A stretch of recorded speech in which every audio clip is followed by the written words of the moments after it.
Oke, baru-baru ini rilis aku yang ngejelasin tentang Undang-Undang Nomor 24 Tahun 2007 tentang kewenangan bencana nasional hanya di tangan pemerintah pusat itu hilang tiba-tiba, tanpa notif, tanpa jejak. Ya, walaupun mungkin view-nya masih 50.000, tapi nggak apa-apa. Ini aku bikin videonya lagi biar ignorant people kayak mereka cepat sadar dan terbuka hatinya. Oke, jadi di Undang-Undang Nomor 24 Tahun 2007 menjelaskan kalau bencana nasional hanya ada di kewenangan pemerintah pusat, bukan pemerintah provinsi ataupun Pemda. Di sini jelas, kalaupun gubernur masih sanggup atau enggak, ujung-ujungnya tetap di kewenangan pemerintah pusat yang nentuin bencana nasional. Gubernur Aceh Muzakir Manaf atau biasa disapa Mualim itu sempat nangis pas ditanya Najwa Shihab mengenai pendapatnya tentang bencana ini nggak ditetapin bencana nasional oleh pemerintah pusat.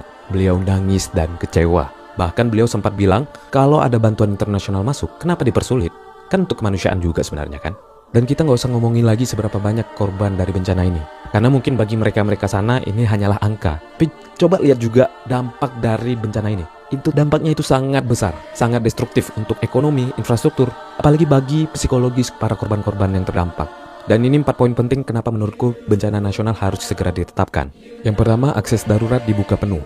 Dengan diberlakukannya bencana nasional, negara bisa bergerak tanpa birokrasi panjang, anggaran juga dipercepat, aparat dimobilisasi, dan bantuan lebih cepat disalurkan ke korban yang ada. Yang kedua, dunia jadi bisa membantu. Dengan status nasional itu tuh membuka pintu bantuan internasional secara resmi, dari dana, tenaga medis, hingga logistik kemanusiaan.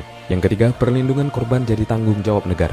Negara wajib hadir dalam relokasi, pemulihan ekonomi yang lumpuh, hingga rehab korban. Ini tuh semuanya bukan pilihan, tapi kewajiban negara. Dan yang keempat, percepatan rekonstruksi infrastruktur. Kita tahu bahwa ratusan jembatan terputus, jalan lintas nasional rusak parah.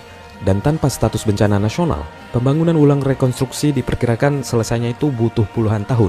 Apalagi ini yang terdampak 3 provinsi. Tapi kalau bencana nasional segera ditetapin, tentunya rekonstruksi berjalan bakal lebih cepat. Setidaknya itu dia mengapa bencana nasional harus segera ditetapkan oleh pemerintah pusat dan penting untuk ditetapkan agar rehabilitasi dan rekonstruksi pada yang terdampak dapat cepat terlaksana. Share video ini biar orang luar sana cepat terbuka hatinya dan cepat sadar.